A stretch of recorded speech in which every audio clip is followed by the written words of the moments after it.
ಅವಳ ಸೀಮಾ ವಾರಕ್ಕೆ ಹುಡುಗನ್ ಚೇಂಜ್ ಮಾಡ್ತಾಳೆ. ಅವಳ ಮತ್ತೆ ಮುಖ್ಯ ಆಗುತ್ತೆ ನಿನಗೆ ನನಗಿಂತ. ಚಿನ್ನ, ಇವತ್ತು ನಿನ್ ಫೇವ್ರೆಟ್ ರೆಸ್ಟೋರೆಂಟ್ಗೆ ಹೋಗೋಣ. ಅಲ್ಲಿ ನಿನ್ ಫೇವ್ರೆಟ್ ಮಸಾಲೆ ದೋಸೆ ತಿಂತಾ ಇದ್ರೆ. ಸೀಮಾ ಹೇಳ್ತಾ ಇದ್ಲು ನಿನ್ನ ಟಿಂಡರ್ ಆಪ್ ಅಲ್ಲೆಲ್ಲೋ ನೋಡುದ್ಲಂತೆ, ನೀನ್ ಅದನ್ನ ಬೇರೆ ಯೂಸ್ ಮಾಡ್ತಿದ್ಯಾ? ಓ ಬೇಬಿ, ಅದ್ ನಂದಲ್ಲ.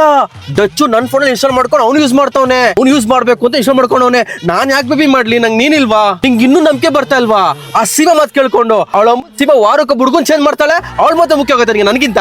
ನಿಂಗೆ ಇನ್ನೂ ನನ್ನ ಮೇಲೆ ಡೌಟಾ? ಇರು ಲೇ ಲೋಫರ್ ಡಚ್ಚು, ನೀನ್ ತರ ನನ್ನ ಫೋನಲ್ಲಿ ಟಿಂಡರ್ ಆಪ್ ಇನ್ಸ್ಟಾಲ್ ಮಾಡ್ಕೊಂಡು ಯೂಸ್ ಮಾಡ್ತಾ ಇರೋದು. ನಮ್ಮ ಹುಡುಗಿ ನೋಡ ನನ್ನ ಮೇಲೆ ಡೌಟ್ ಮಾಡ್ತಾಳಲ್ಲ. ಅಲ್ಲ ಕಣೆ, ನಿಂಗೆ ಒಂದು ಚೂರು ಬೇಜಾರಾಗಲ್ವನೆ? ವಾರಕ್ಕೊಂದು ವೀಕೆಂಡ್ ದಿನ ಸಿಕ್ತಾಗ ನಗ್ನಗ್ತಾ ಖುಷಿಯಾಗಿ ಮಾತಾಡ್ಬೇಕಾರೆ ಇದೇನೇ ಸಿಲಿ ಡೌಟ್ ತಗೊಂಬೋದು ನನ್ನ ತಲೆ ತಿಂತ್ಯಾ? ನಂಗೆ ಆಗ್ತಲ್ಲ ಕಣೆ, ನಂಗೆ ಆಗ್ತಲ್ಲ. ನಾನು ಏನು ಮಾಡ್ತೀನಿ ಗೊತ್ತಾ? ಬಸ್ಸೋ ಲಾರಿಗೂ ನಾನು ತಲೆ ಕೊಟ್ಟು ಸೋಗ್ಬಿಡ್ತೀನಿ. ನನಗೆ ಆಗ್ತಲ್ಲ.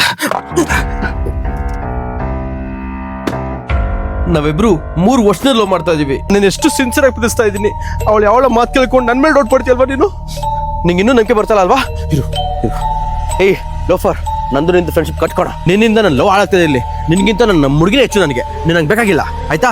ಬಾಯ್. ಸರಿ, ಮಸಾಲೆ ದೋಸೆ ತಿನ್ನಕ್ಕೆ ಹೋಗೋಣ. ಬಾ, ಲವ್ ಯು.